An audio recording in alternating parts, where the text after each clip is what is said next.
WPU are a demon tasked with making deals with mortals.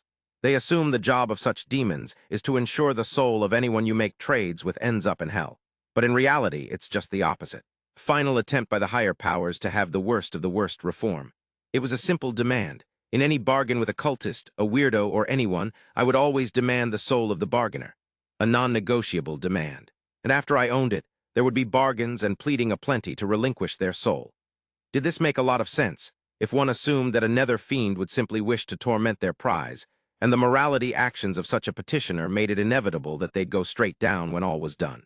Most of them were too selfish to consider the question. Still, there would come a day when I would answer the question. / Grognak the Warlord, a predatory orc whose wars of aggression had spanned 30 years, found himself in a shadowy hall of my castle.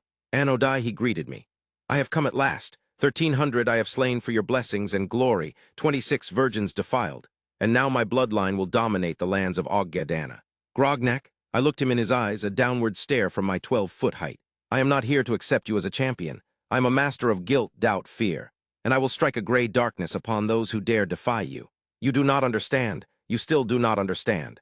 Do you think that I want for lands, of people who fear me, of those who damn me and hate what I stand for?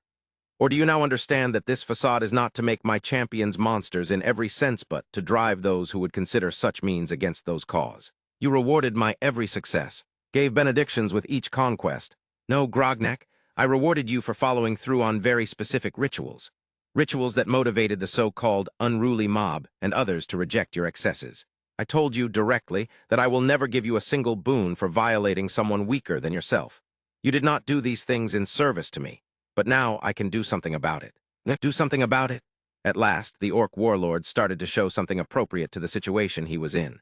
You swore your soul to me, Grognak. You have died a monster and committed egregious evils upon the mortal coil. You didn't ask questions along the way. You simply preyed on those weaker than you along the way. You would take great pride in being good at it. But it's time you understood what your future brings. Torment, quivered Grognak. No, Grognak, redemption for a brief instant. I dispelled the cloak of fear and darkness, revealing myself to be a 6-winged angel. Some of us seek to guide those in the light to stay there, but there are a few of us who enter the dark to lead others out of it. You signing your soul, your eternal aspects to me was the only intelligent thing you have ever done. But I own your soul now, Grognak. It may take 10,000 years, but I will have it done. So what am I to do, Anodai? For now you will be a shade, a whisper upon the wind. I will show you the less than glorious acts you committed and the state of Oggadana. My son Dudog rules in my stead, and perpetuates many of your most debauched acts. But before I give you any instructions to do something, you will fully understand the horror and misery you have inflicted. Legend speaks of dark angels that abandon the light and pursue dark purposes. But the truth is much more complicated. Even in the middle of the deepest darkness, someone must seek to spread light, else some may fall when other paths could avoid it.